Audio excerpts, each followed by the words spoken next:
Hi. Hello. Bakit parang hindi mo natin? Sa pangalan po ng nagilang Panginoon si Kristo, sa mapagpalang hapon sa bawat isa, andito po tayo sa ikalawang bahagi ng pagkatalakay ng sitas, kung mensaheng itinakda ng Espiritu na dapat natin basahin at bigyan ng buhay. Ang una pong aralin ayon sa Ebanghelyo ni Apostol San Mateo sa Kapitulo 7, versikulo 13 hanggang 23. Ito po ay malimit ng napag-uusapan, pero dapat natin maunawaan ano po ba talaga ang ibig sabihin ng ating dakilang Panginoon dito. Ito ay nakabahagi ng ilang tina. Sabi dito, kayo'y magsipasok sa matipot na pintuan, sapagkat maluwang ang pintuan at malapad ang daan patungo sa pagkakahamak at marami ang doon nagsisipasok. Sapagkat makipot ang pintuan at makitid ang daan patungo sa buhay at kakaunti ang nakasusumpong doon. Ngayon, ang sabi dito ng ating dakilang Panginoon, makipot na pintuan at malapad na daan. Kung pag-aralan natin, halos magkaiba po. Kasi, ang daan, mas malapad pa sa isang tipa. Yung pintuan, makitid pa. Ibig sabihin, pwedeng sakto lang tayo, pwede kang mauntog, pwedeng sumabit yung katawan mo sa pagdaan kasi makitid nga. Pwedeng slim siya na pwedeng patagilid ka pa dadaan. Ngayon, ano po ba ang tinatawag na makipot na pintuan? Para maunawaan natin, punta muna tayo dito sa malapad na daang patungo sa pagkapahamak. Tayo pong mga tao, meron tayong tinatawag na buhay na ipinagkaloob ng Diyos na siya dapat nating pag-ingatan dito sa ibabaw ng sanlibutan. Pero po, kung mapapansin natin, kung tayo po ay nasa dati pang kalagayan na hindi pa nakikilala ang Diyos, hindi pa nakikilala si Kristo, at hindi pa natin nasusumpungan na manahan sa ating ang Espiritu Santo, kung mapapansin natin, naturalisa ng isang taong lumakad sa maluwang na daan. Kasi po, libre lahat. Sabi nga ni Apostol Pablo, ang lahat ng bagay sa akin ay matuwid, ngunit hindi lahat nararapat. Ibig sabihin, halimbawa, sa pag-aasawa, pwede kang mag-asawa ng isa. Kung susunod ka sa kalooban ng Diyos, paninindigan mo na mag-aasawa ka lang ng isa, pero kapag nabao, pwede na ulit. Pero, kung halimbawa, pakikialaman mo na yung asawa ng may asawa, sabi nga, hindi lahat nararapat. Pero pwede. Ipinahintulot ang pag-aasawa, pero hindi marami. Tama na yung isa. Parang ganun yun. Ngayon, para maunawaan natin ito, ang pinag-uusapan po kasi dito, yung magiging kalagayan ng ating nag-iisang kaluluwa. Na kung ito po hindi natin napag-ingatan, walang kontrol at walang mga dapat na susundin na patakaran o pamamaraan o reglamento o batas dito sa ibabaw ng sanlibutan, marahil lahat tayo papunta sa kapahamakan. Ngayon, ano ngayon yung makipot na pintuan? Ang makipot na pintuan, ito yung mga warnings, mga limitasyon, mga batas. Ito yung mga nasa ng Espiritu Santo na dapat doon tayo lumakad. Sa makatuwid, masikip siya kasi kinakailangan natin sumunod ng may pag-iingat sa kalooban ng Diyos. Dahil ang hinahanap natin, yung ating nag-iisang kaluluwa, masumpungan yung daan patungo sa buhay. Kumbaga, kung halimbawa, ang tinitingnan lang natin, sabi, kung kayo'y nagsisiasa sa buhay lamang na ito, kayo na ang pinagkakahabag-habag. Ibig sabihin, kung halimbawa, ang tinitingnan lang natin, yung kakainin natin ngayon at bukas, hanggang doon lang, yung sumuhin natin, yung mga pangangailangan natin, doon lang ang focus natin, tayo na ang pinagkakahabag-habag. Pero, kung ang antisipasyon o preparasyon patungo doon sa buhay na walang hanggan, marami pong mga bawal. Marami pong dapat na mga batas o mga alituntunin o pamamaraan o reglamento na walang iba. Lalong-lalong na kung ito'y dahil sa mga pinapakinggan natin na ibanghilyo. Ito na po yung pinakabatas. Kaya kung mapapansin natin, makipot na daan. Kakaunti po ang nakasusumpong. Sabi nito, sapagkat makipot ang daan at makitid ang daang patungo sa buhay. Ilan lang po ang nagsisikat na masumpungan yung buhay. Pansinin natin, maliit na nga lang yung templo natin, hindi pa natin napupuno.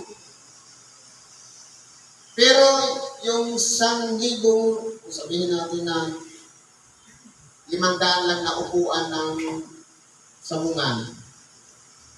Di ba puno? Hindi ko alam kasi hindi pa ako nakapasok dyan eh. Kung titingnan mo, kasi mayroong mga sabungan, di ba? Yung may salamin sa labas. Makikita mo, puno.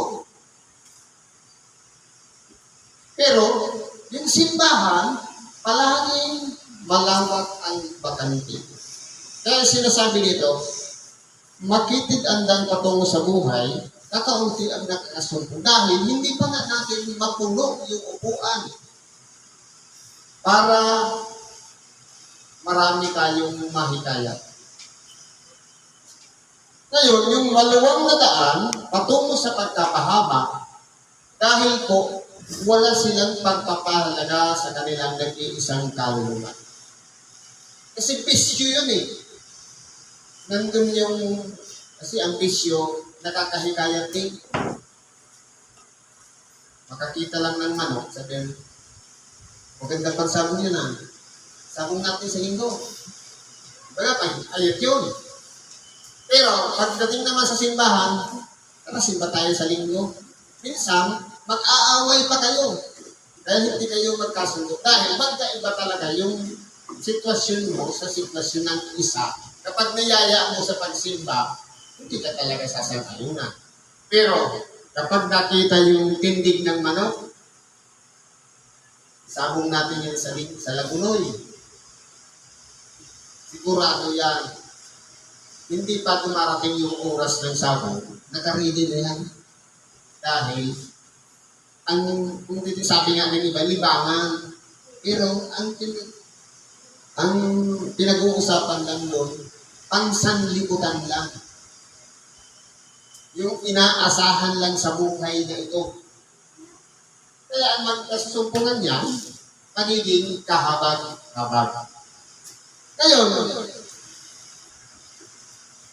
sa buhay natin na ito, kung tayo po ay nabubuhay sa Ebanghelyo, nabubuhay tayo na iniingatan natin yung nag-iisang Espiritu. Tataglay natin at yung Espiritu Santong nananahan sa buhay natin, na yun ang nagkukontrol kasama ng ating budhi, alang-alang sa pangalan ng ating dakilang Panginoon. Yung Espiritu Santong yun nananahan sa atin na hindi natin pinipighati o kaya ginawa ng dahilan o reason para umalis siya sa atin. Ito po kasi yung nagbibigay sa atin na nagbukas ng pag-iisip para gawin natin yung matuwid at mabuti ayon sa kalooban ng Diyos. Kaya po, kung masusumpungan natin na tayo'y nagiging nananahan ng Espiritu Santo sa buhay natin, kasama ng ating buhay, maraming limitasyon na. Pwede magsabong pero hindi na pwede. Kung iinom ka naman, pwede kang mag-inom pero shot lang. Hindi yun yung paglalasing. Kung halimbawa naman, yung paglilibang, yung seasonal na lang. Hindi yung araw-araw na lang may inuman. Araw-araw katuwaan. Kumbaga, mayroon ng control. Ito yung makitid na kung saan, kaya makitid siya para sakto lang na yung pagdaan natin na pwede tayong sumapit nang sa ganun matauhan tayo at hindi tayo mapahamak. Kaya, kung mapapansin natin, ito yung mga nakapaligid sa ating mga tao na palaging nagpapaalaala. Ito yung napapakinggan natin sa Ebanghelyo. Ito yung mga nagpupuntulo sa buhay natin na huwag natin gawin yung masama. Mga aral, na salita ng Diyos na ating pinapakinggan. Para yung kaluluwa natin, inihahanda natin patulong sa buhay. Pero yung malawak o malapad na daan, wala pong batas doon, walang Espiritu Santo doon. Mga pagliliwaliw, kalayaan na gumawa ng anumang nakasanayan, buhat pa ng bata, kung ano yung bisyo ng anak ama, siya nakikita natin, ginagawa rin natin. Kaya kung mapapansin natin, walang batas doon, walang kumukontrol kasi walang Espiritu Santo doon. Kaya marami ang nakasusumpong noon dahil wala nang pumipigil. Basta bahala na.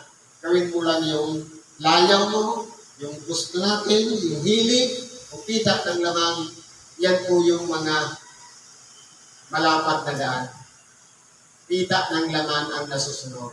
Pero yung nasa ng Espiritu, ito niyang mapabuti tayo, gumawa tayo ng ayon sa kalooban ng Diyos.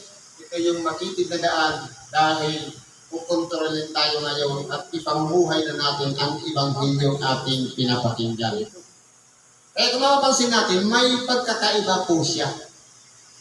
May kahigpitan yung isa malaya. Saan tayo doon? Kung sa malaya, pero mapapahamak naman yung ating kaluluwa, o doon tayo sa may nagpukontrol na Espiritu Santo, papunta naman tayo doon sa tinatawag na buhay na walang hanggan. Tuloy natin. Ito naman, warning. Mag-ingat kayo sa mga bulaang propeta. Ngayon, kung mapapansin natin, meron pa ba tayong na mimit na-encounter na prophet ngayon?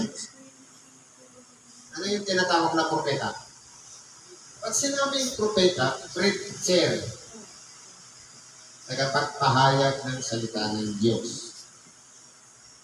Kasi prophetic ang mensahe. Mag-ingat kayo sa mga bulaang propeta. Pag sinabing propeta o preacher, merong tunay, merong fake o false prophet, false preacher. Sabi dito, na nagsisilapit sa inyo na may damit tupa tatapwat sa loob ay mga lubong maninila. Kumbaga, sa attire, hindi mo siya masasabing mabuti siyang tao o masama. Hindi mo siya pwedeng sabihin na basta parehan siya prophet, preacher. Merong false o fake at meron naman tunay. Ngayon, nakadamit tupa. Pwedeng bisimpianso, taga-barong, taga-puti din. Pero makikilala yan, sabi nito, sa kanilang mga bunga, sa kanilang mga bunga ay inyo mga kikilala sila. Ano po yung bunga? Yung gawa. Ngayon, kung halimbawa, preacher ako, pagkatapos kong pangaral, merong koleksyon. Tapos yung koleksyon may porsinto ako. Ibig sabihin, kasama doon sa pangangaral ko, nakalampagin yung utak niyo para magbigay kayo. Kasi may benepisyo ako. Diba? Ganun yun. Parang ang mindset ng mga lubong maninila, tumawid yung laman ng bulsa mo sa bulsa ko. Intentional. Kumbaga, ang nangyayari yan, meron kasi napag-usapan na kami niya ng isang pastor, sabi, dalawa lang naman ang tema sa pag-preach, salvation, offering. Pag sinabing salvation, yung kaligtasan ng nag-iisang kaluluwa. Kung paano siya mabuhay, sangayon sa Ebanghelyo, sangayon sa kalooban ng Diyos, kung paano dapat siya lumakad sa araw-araw. At yung magiging result noon, salvation. Tapos yung koleksyon naman, ito naman yung pagkatapos, ikinigiit niya talaga yung Malakias 3:8 na magbigay kayo. Subukin ninyo ako at kung hindi ko bubuksan ang durungawan ng langit. Napapanahon ba kayo para kumbinsihin ang tao na magbigay ng kaloob? Hindi na po. Bakit? Kasi ang tinatawag na koleksyon o tithe, pag sinabing tithe, ika po, ang tithing ay exclusive lang sa Levite.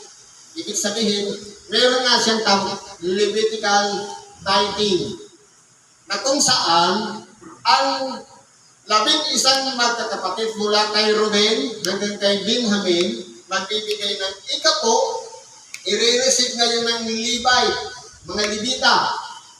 Pagkatapos, magbabawas sila sa ipapakain sa mga tapuspalad, mga pulubi, mga walang-wala. Magbibigay sila ng ikapo, ibibigay sa templo. Magbibigay naman sila ng ikapo para naman doon sa iba pang mga ginagampanan na ritual doon sa gawain may pagkalimita. Yung tira doon kanila. Hindi ba yung ginagawa din yan ng mga pastor? Kung mapapansin natin, maalala natin yung mensahe doon kay Lazaro. Sino si Lazaro? Si Lazaro na isang pulubi, nag-aantay na may malaglag na mumo ng pagkain doon sa isang mayaman na siya nasa pintuan. At habang yung mga aso, hinihimuran ang kanyang mga sukat. Ngayon, sino ngayon itong Lazaro? Ang Lazaro ito, bawat isa sa atin, tinatawag na Lazaro. Yung mayaman, walang iba, yung labis nila, na ginagawang puhunan para magnegosyo. Tayo naman ay ginagawang empleyado. Kumbaga, tira-tira na lang yung nare-receive natin salary araw-araw. Kaya kung mapapansin natin, yung malamang, ito yung mga employer, yung mga kapuspalad na tulad natin, tayo yung empleyado, tayo yung Lazaro. At yung mga aso, ito naman yung mga pastor na humuhot-hot para yung kakarampot na sinahod natin, babawasan pa ng ikapo. Eh ano nangyayari? Mali pa nga yung computation. Sabi ng ikapo, magkano sahod mo? 20,000. Magkano ikapo nun? 2,000. Tama ba? Tingin mo 2,000. Bakit hindi ka mababayad sa upa? Sa bahay? Wala kang kuryente, tubig, gasolina, pamasahe, pagkain, hindi mo ibamos natin.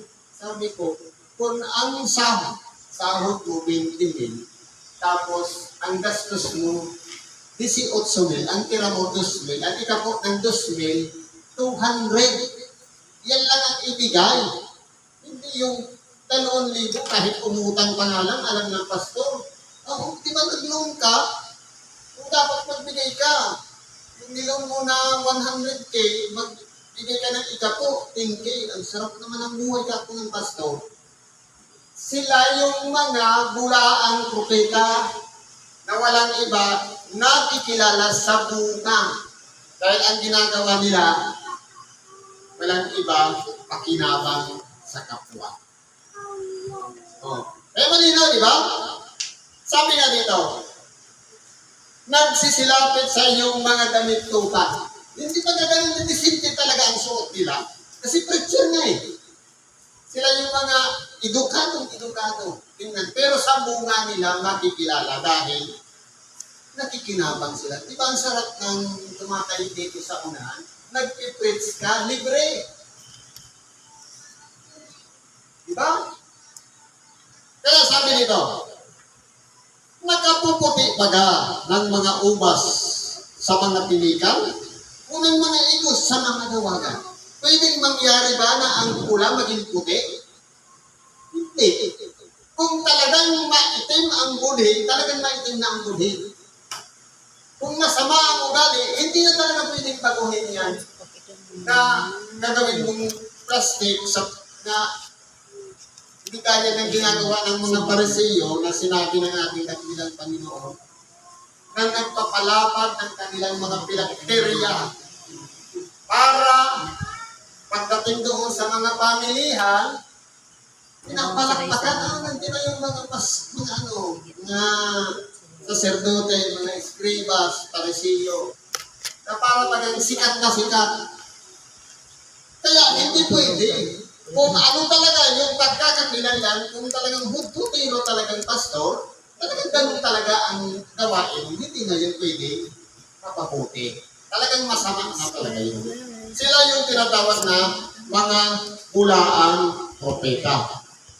Sa kanilang mga bunga ay inyong mga kikilala sila.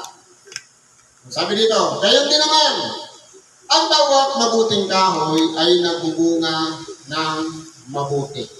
Totoo po. Siyempre, sumasama lang ang bunga ng punong kahoy kung halimbawa nalipasan. Halimbawa, alam mo ng bungahan ng Santo July o August. Tapos, namulot ka na lang, siyempre, masama na ang bunga nun kasi nalaglag na nga, reject na. Ngayon, sino naman yung punong kahoy na to? Tayo. Sabi nga doon sa Ebanghelyo sa ibang bahagi ng pato. O pabutihin ninyo ang punong kahoy at magiging mabuti ang bunga niya. O pasamain ninyo ang punong kahoy at magiging masama ang bunga niya. Sino po yung punong kahoy? Tayo.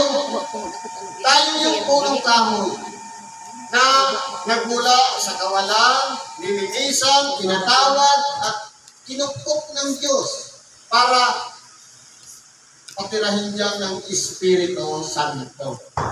Ngayon, minsan, natuto lang ng konti, Tapos, kalaban na ngayon yung nagturo. May sinabi nga niya, sige na, ano ba yan? Letter Little learning is a dangerous thing. is a dangerous thing. Natutulang ng konti, mas magaling na doon sa nagturo. Pero may bahagi naman ng parte ng banal na kasulatan, nakasulat, hindi higit ang kanyang alipin sa kanyang Panginoon. Kung dumating man ang panahon, pwedeng umarehas lang, pero hindi higit, hindi malalagpasan. Kaya kung mapapansin natin, dito sa tema na to, tayo ngayon yung punong kahoy. Kung gusto natin yung butil na itinanim sa atin, na salita ng Diyos, na itinanim sa ating katawan, na siyang tinatawag na lupa, at umusbong, nagkaugat, lumago, nakikita po yan sa bunga. Kaya kung ang pagkatao natin, sasabihin natin, halimbawa, sabihin kong pugi ako, pero ang totoo, hindi naman talaga. At mamalaki ka lang, makikita yan. Tanungin mo yung kapwa mo. Kung yung gawa mo, matuwid o mabuti, gawin mo silang salamin ng buhay. Hindi yung nakita mo lang siguro, kausap mo yung salamin. Okay. Pag tumangok ka sa harap ng salamin, tatanguin yung ibang buhay ka. Kung pag tumangok ka, tatanguin, sige, subukan mo tumingin sa salamin. Ngayon, ang pinag-uusapan dito, punong kahoy. Ang masamang punong kahoy ay nagbubunga ng masama. Depende po kaya sa resulta ng ginagawa ng isang tao. Kaya kung ang gawain ng isang tao mabuti, ang kanyang pagkakahoy ay nahubog sa mabuting punong kahoy. Pero kung masama ang kanyang ginagawa na walang iba, manlamang sa kapwa, pakialaman ang buhay ng may buhay, umatol, at kung ano-ano pa ng mga masasama, yan ang talagang naturalisa. Kaya nga kung mapapansin natin, sabi ng ating nakilipan, if you want to follow me, deny yourself. Ano man ang katayuan natin sa buhay, sukarong ka man, mananabong, kung ano man ang gawin, pagtalikuran yun. Pagtalikod, 180 degrees about face. Ibig sabihin, hindi mo na siya gagawin ulit. Yun ang tunay na pagbabago at pagsisisi ng isang tao. Sabi dito, hindi maaari na ang mabuting punong kahoy ay magbunga ng masama. Ang masamang punong kahoy ay magbunga ng mabuti. Totoo po. Kahit na lang sa pangalan ng kahoy, hindi pwedeng ang santo ng bunga ng mangga. Hindi pwedeng ang mangga bunga ng ibang butas. Siyempre, kung ano talaga yung pagkakahoy mo, yun na yun. Hindi mo magiging bunga. Pwede lang magbago kung halimbawa mangga, pwedeng matamis o maasim. Depende naman yan sa pagkakatanim. Kaya po, hindi pwedeng paghaluin o magkapalit ang mabuti sa masama. Kaya sa kanilang mga bunga ay mga kikilala ninyo sila. Warning ito ng ating dakilang Panginoon. Ito pa, isa pang tema. Hindi ang bawat nagsasabi sa akin, Panginoon, Panginoon, ay papasok sa kaharian ng langit, kundi ang gumaganap ng kalooban ng ating Ama na nasa langit. Meron po mga tao na tumatawag ng Panginoon bilang salvation lang. Sa oras lang ng kagipitan. Halimbawa, buong buhay niya, umiikot na lang sa bisyo. Nung magkasakit, saka na nakatawag ng Panginoon. Nung gumaling, balik na naman sa dati. Eh, sabi nga, kung ikaw ay mayroong tinatawag na ginto, huwag mong ibigay ang ginto sa mga baboy. At ang isang tao, na ituwid na, bumalik sa dating kalagayan, itutuwid mo ulit, huwag mo nang asahan, tatanggapin yung aral na ginto o salita ng Diyos. Kasi yuraan lang yan. Pagkatao na nila yan.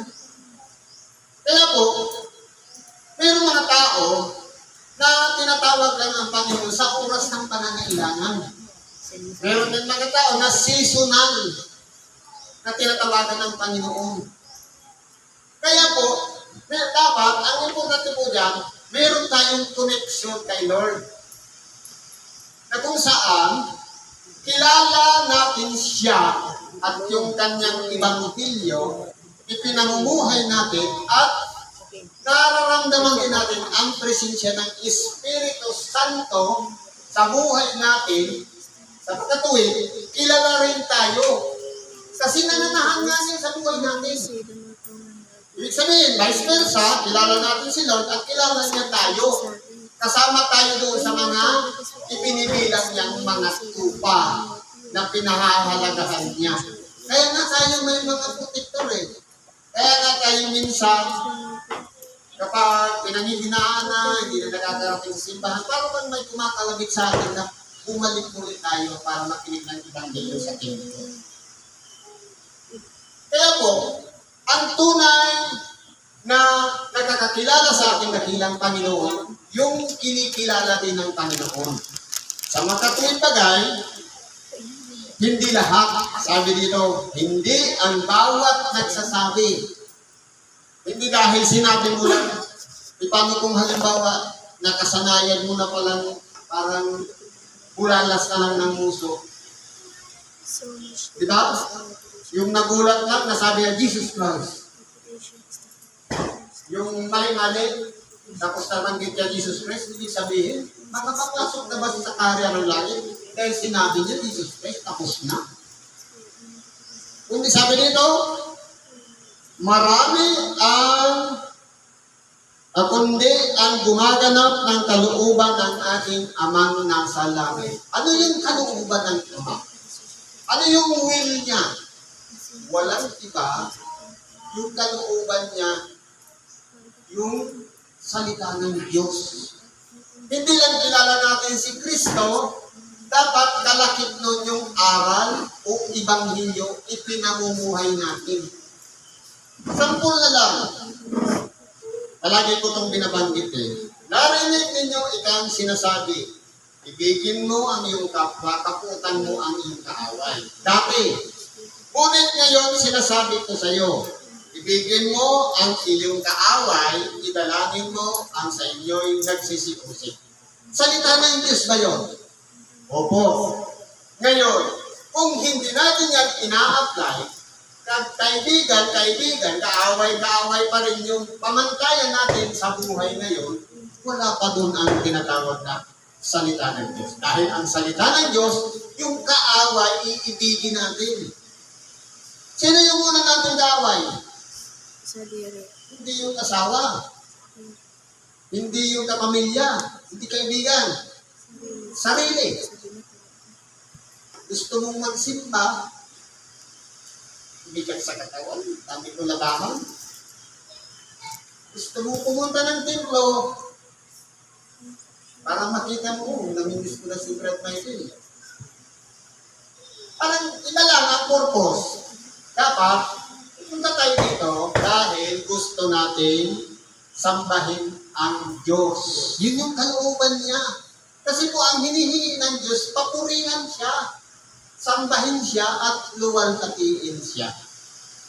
Ngayon, niluluwalhatiin niya ngayon yung kanyang pangalan. Late tayo dumating. Ano pa? Tira-tira na lang yung matatanggap natin na pagpapala ng Diyos. Kasi hindi tayo sumunod sa tamang programa. Kaya sabi, marami ang nagsasabi sa atin sa araw na Panginoon, hindi ka baga nagsipanghula na kami sa iyong hindi baga nagsipanghula kami sa iyong pangalan? Hindi baga nag-ibanghelyo din ako, ginamit yung pangalan mo? At sa pangalan mo, nagpalayas kami ng mga demonyo. Sinabit ko rin naman, in the name of Jesus Christ of Nazareth, Satan, get out. Sabi dito, at sa pangalan mo nagsigaw kami ng maraming gawang makapangyarihan.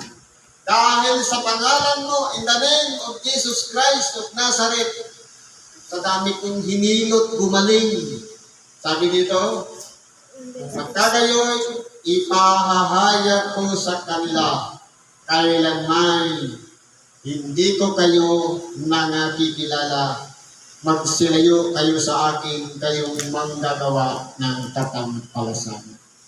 Kaya sinabi ko na kanina, hindi lang kilala natin si Kristo, kundi sa oras na tanggapin natin na tayo ay isang makasalanan at nagsisi at nagbalik loob sa Diyos, huwag natin sasayangin yung Espiritu Santong ibinigay ng Diyos sa bawat isa sa atin.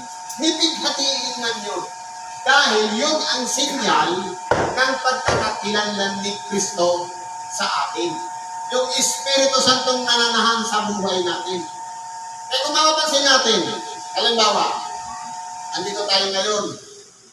Sa pamamagitan ng kapangyarihan ng Espiritu Santo, ginagamit ang ating bibig para ipangaral ang Ebanghelyo. Lahat naman ng gising na nakikiisa sa pakikinig ng Ebanghelyo, buhay na buhay ang presensya ng Espiritu Santo para i-preserve, para tanggapin ang salita ng Diyos. Sa makatuwid, nagkakaisa yung tagapakinig at tagapangaral ng salita ng Diyos dahil sa kalooban ng Espiritu Santo. Yung Espiritu Santo na yan, nananahan sa buhay natin, ito yung pinakapalatandaan ng pagkakakilanlan natin. Kaya kung hindi natin napipil ang presensya ng Espiritu Santo, hindi niya tayo kilala. Dahil hindi karapat-dapat ipagsiksikan yung Espiritu Santo sa hindi karapat-dapat na tao, lalong-lalo na kung hindi naman nagsisi ng kanyang kasalanan. Kaya pinapraktis mo ang pagpapakabanal. Sabi nga sa surat ni San Pedro, yamang banal ang sa inyo'y tumawag, kayo naman ay mga pagkabanal. Ano ang pagpapakabanal? Ang palagi ang paglilinis ng diwa, pag-iisip, at kaluluwa, pagsisi ng kasalanan. Kinakailangan natin yung ginagawa sa oras na pinapakinggan natin ang Ebanghelyo o salita ng Diyos. At nandito ako sa pagtalakay ng Ebanghelyo. Salamat sa Diyos at pagkatiwala natin sa Kanya lahat ng ating mga kahilingan, karaingan. Sa ngalan ni Kristo Jesus, salamat at mapagpalang hapon sa bawat isa.